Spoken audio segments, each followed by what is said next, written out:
పవన్ కళ్యాణ్ గారు నిన్న ఉద్యమీలకి సంబంధించి సమావేశంలో చాలా క్లియర్గా చెప్పుకొచ్చారు.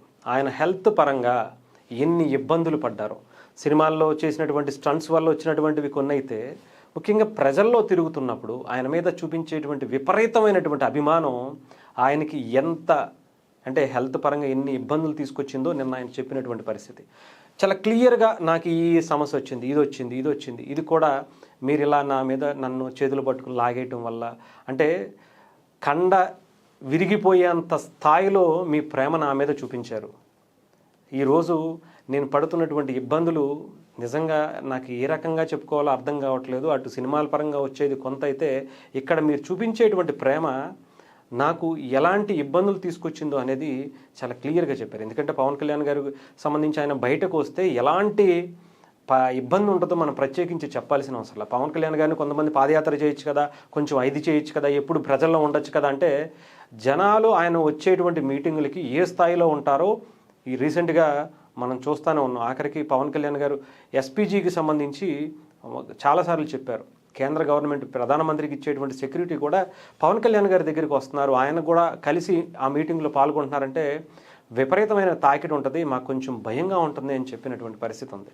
సో అలాంటి అభిమానం పవన్ కళ్యాణ్ గారికి ఉంటుంది. అలాగే ఆయనకి సంబంధించి సైనస్కి సంబంధించి మొన్న ఎవరో ఒక డాక్టర్ గారు, లాయర్ గారు డాక్టర్ అవతారం ఎత్తి ఏ రకంగా మాట్లాడారో మనం చూసాం. జనసేన పార్టీ నుంచి ఈ మధ్యన వైఎస్ఆర్సీపీ పార్టీకి వెళ్ళిపోయినటువంటి పరిస్థితి తర్వాత, జనసేన పార్టీ నుంచి బయటకు తోసేసి వైఎస్ఆర్సీపీ నుంచి వెళ్ళిపోయిన తర్వాత ఆమె కూడా డాక్టర్ అవతారం ఎత్తి సైనస్ అంటే ఎలా ఉంటుంది, ఇది అది అని చెప్పిన తర్వాత పవన్ కళ్యాణ్ గారు ఓ రకంగా చెప్పాలంటే చాలా క్లియర్గా చెప్పారు. డస్ట్ అలర్జీ ఎప్పుడు వచ్చింది, ఎలా వచ్చింది, ఎన్ని సంవత్సరాల నుంచి ఇబ్బంది ఉంది, ఎక్కడెక్కడ దానివల్ల ఇన్ఫెక్షన్ అయింది, అలాగే బ్యాక్ పెయిన్గా కావచ్చు, స్పైనల్ కార్డు కావచ్చు, అనేకమైనటువంటి ఇష్యూస్ గురించి చాలా క్లియర్గా, ఏదో నిజంగా చెప్పాలంటే ఎవరైతే ఎన్ని రకాల అపోహలు ఉన్నాయో అవన్నీ కూడా ఆయన క్లియర్ చేసుకుంటూ ఇన్ని రోజులు విరామం ఎందుకు తీసుకున్నాను, ఎందుకు తీసుకోవాల్సి వచ్చింది, ఆ జరిగినటువంటి సర్జరీ గురించి ఇవన్నీ చాలా క్లియర్గా ఎక్స్ప్లెయిన్ చేసినటువంటి పరిస్థితి కనిపించింది.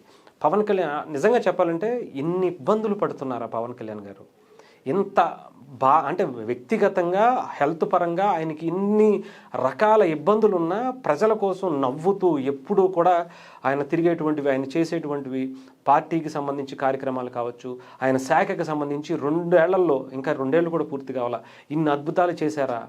నిజంగా ఆ స్పీచ్ అంటుంటే, ఆయన చెప్తున్నటువంటి, ఆయన పడినటువంటి ఆ బాధ వింటుంటే చాలామందికి కళ్ళమ్మటి నీళ్ళు వచ్చాయి. ఇలాంటి వ్యక్తినే మనం పట్టుకుని ఆయన ఇంట్లో కూర్చుంటున్నాడని ఇలా అంటున్నారని చెప్పి కమెంట్లు చేసామా అని బాధపడేలా అనిపించింది.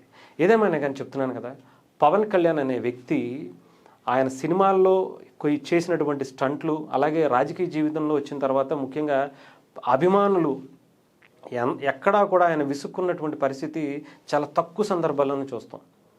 అలాంటిది ఆయన పట్టుకుని చీల్చేస్తున్నా కూడా ఆయన ఎప్పుడూ కూడా అలాంటి పరిస్థితుల్లో ఎప్పుడు విసుక్కున్నది లేదు. మిగతా ఆయన ఎప్పుడు కోపంలోనూ ఇంకొకటి దాంట్లోనూ ఉంటే విసుక్కున్నది తప్ప వాళ్ళ చూపించేటువంటి ప్రేమని వద్దన్నటువంటి సందర్భంలో ఎలా చెయ్యిస్తే చెయ్యి అలా పట్టు గుంజేసినటువంటివి, ఇలా ఎన్నెన్నో వెనకాల నుంచి ఆయన కారు పైన నుంచి ఉంటే వెనకాలకు వెళ్ళి కాళ్ళు పట్టుకుని లాగేసేవి, ఆయన నడుస్తుంటే కాళ్ళు పట్టుకుని కరెక్ట్గా క్లియర్గా చూసుకుంటే పిఠాపురానికి సంబంధించి ఆయన లాస్ట్ రోజు ఒక వాక్ చేసుకుంటూ ఆయన ఇంటికి వెళ్తారు. వెళ్ళేటప్పుడు కాలుకి ఇంత దెబ్బ తగిలి ఉంటుంది, కట్టుకొని ఉంటారు, రక్తం వస్తున్నా సరే ఆయన అలాగే నడుచుకుంటూ వెళ్తూనే ఉంటారు. ఆయన అలాంటివి ఎన్ని జరుగున్నాయో. పవన్ కళ్యాణ్ గారికి మాత్రమే ఇంత అభిమానం సొంతం అంటే, అభిమానంతో పాటు ఇంత దారుణమైనటువంటి దెబ్బలు కూడా ఆయన వ్యక్తిగతంగా ఆయన బాడీకి జరిగినటువంటి ఇబ్బందుల గురించి ఆయన చెప్పుకుంటున్నటువంటి పరిస్థితి కనిపించింది.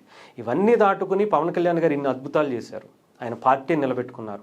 వన్ అండ్ ఓన్లీ అన్నీ ఆయనే అయ్యి ఆయన పార్టీని ఏ స్థాయికి తీసుకెళ్లారో మనం చూసాం. అలాగే ఆయన శాఖలకి ఈరోజు జాతీయ స్థాయిలో అవార్డులు వస్తున్నాయన్న ఆయన పడ్డ కష్టం ఇప్పుడు కనిపిస్తున్నటువంటి పరిస్థితి కనిపించింది. సో ఏదేమైనా కానీ అన్నీ ఆయనకి హ్యాపీగా బయటకు వచ్చినటువంటి పరిస్థితి మనందరికీ తెలుసు. అన్నీ క్లియర్ చేసుకుని హ్యాపీగా రాజకీయాల్లో మళ్ళీ సినిమాల్లో కావచ్చు, రాజకీయాల్లో కావచ్చు, మరింత ఉత్సాహంతో మరిన్ని అభివృద్ధి కార్యక్రమాలతో దేశానికి, రాష్ట్రానికి మంచి జరగాలని కోరుకున్నాం.